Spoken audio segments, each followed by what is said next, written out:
ప్రియ స్నేహితులారా, నేటి ఉదయకాలపు వాక్య ధ్యానంలోకి ప్రేమపూర్వకమైన ఆహ్వానాన్ని అందిస్తున్నాను. ప్రార్థించుదాం.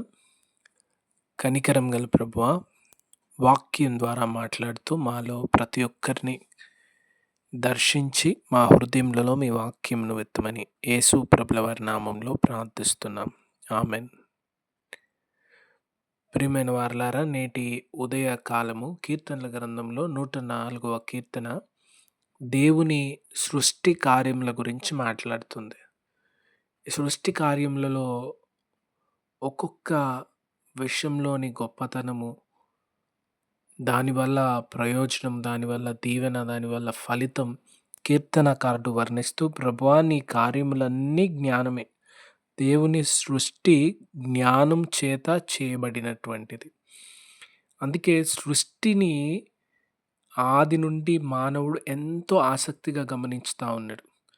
సృష్టిలోని ఒక్కొక్క విషయాన్ని కనుగొంటూ దాన్ని డిస్కవర్ చేస్తూ ఒక గొప్ప విజయాన్ని పొందినట్టుగా ఆలోచన చేస్తుండు. ఎంతో గొప్ప సృష్టి, ఎన్నో మర్మములు, మానవ జీవిత ప్రయాణంలో ఇన్ని వేల సంవత్సరాల్లో మానవుడు గ్రహించింది కొంతే, ఇంకా తెలుసుకోవాల్సింది అనంతంగా ఉంది. అనేక విషయాలు కనుగొనడానికి ప్రతిదినం మానవులు, ప్రాముఖ్యంగా శాస్త్రవేత్తలు సృష్టిలోని ఒక్కొక్క విషయాన్ని గ్రహించుతూ తెలుసుకుంటూ ముందుకు వెళ్తూ ఉన్నారు. ఇదంతా ఒకవైపు జరుగుతుంటే దేవుని సృష్టిలో జ్ఞానం ఉంది అని దేవుని వాక్యం పదే పదే తెలియజేస్తుంది. నరులు జ్ఞానము పొందాలి అంటే తెలివి మాత్రం గాక జ్ఞానం పొందడానికి, తెలివి ఈలోకపరమైనటువంటి విషయ పరిజ్ఞానం, ఈలోకపరమైనటువంటి ఆలోచన విధానం. కానీ జ్ఞానము జీవమును గూర్చినటువంటిది. జీవమును పొందడానికి, జీవ మార్గంలో నడవడానికి, సంతోషకరమైన జీవితం కొరకు జ్ఞానం. ఈ జ్ఞానము దొరికేటువంటి స్థలములు కొద్దివి. మొదటిది దేవుని యందు భయభక్తులు కలిగి ఉండుట. దేవుని వాక్యంలో మరలా చూస్తూ ఉంటాము, జ్ఞానము దేవుని సృష్టిలో అంటే దేవుని కార్యములలో, దేవుని దగ్గర నుంచి వస్తుంది.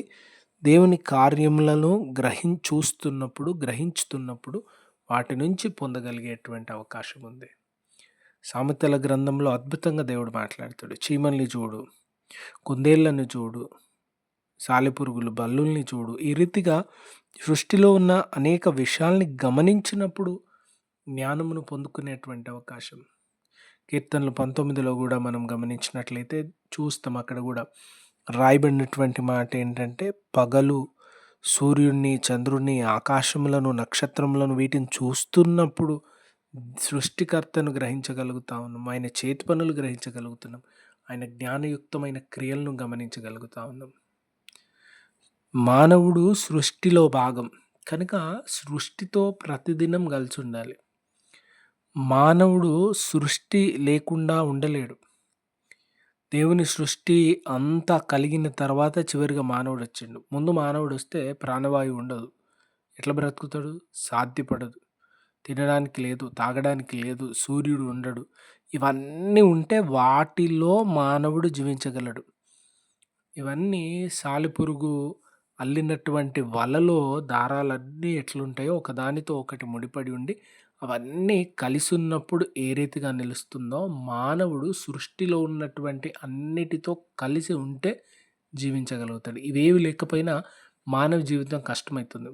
ఇప్పుడు నగర జీవితంలో ఏసీలో ఉండడాన్ని బట్టి, ఎండకు పోకుండా ఉండడాన్ని బట్టి విటమిన్ డి డెఫిషియన్సీ వస్తుందని డాక్టర్లు అంటారు. వ్యాయామము శరీరానికి సరిపడినటువంటి శ్రమ లేదు కనుక డయాబెటీస్ అవకాశం అంటూ ఉన్నారు. సరైనటువంటి ప్రకృతితో జీవనం లేదు కనుక మానవుడు టెన్షన్లు, స్ట్రెస్లు తట్టుకోలేక బ్లడ్ ప్రెషర్ వస్తూ ఉంది. ఈ రీతిగా గమనించుకుంటూ పోతే దేవుని సృష్టికి దూరమైన కొద్దీ మానవ జీవితంలో సంఘర్షణ, శ్రమ ఎక్కువ. పిల్లలు ఫోన్లు, టీవీలకు, ల్యాప్టాప్లకు అలవాటైపోయి చిన్న వయసులో అనేకమైన మానసిక రుగ్మతలు, శారీరక సమస్యలు. దేవుని సృష్టి దగ్గరికి వెళ్తున్న కొద్దీ సంతోష సమాధానాలు, జ్ఞానం కలుగుతూ ఉంది. దేవుని వైపు చూడమని నేర్పుతూ ఉంది. దేవుని సృష్టిలోని అనేక విషయాలు అనుదినం మనతో మాట్లాడుతూ ఉంటాయి. ఆకాశం వైపు చూసి దేవుని చూడగలిగే ప్రేరణనిస్తా ఉన్నాయి. ఈ లోకములోని వాటికి దగ్గర అవ్వకుండా ప్రభువుకు దగ్గరయ్యే మార్గాన్ని ఎంచుకునే కృప దేవుడు దయచేయను గాక. God bless you all.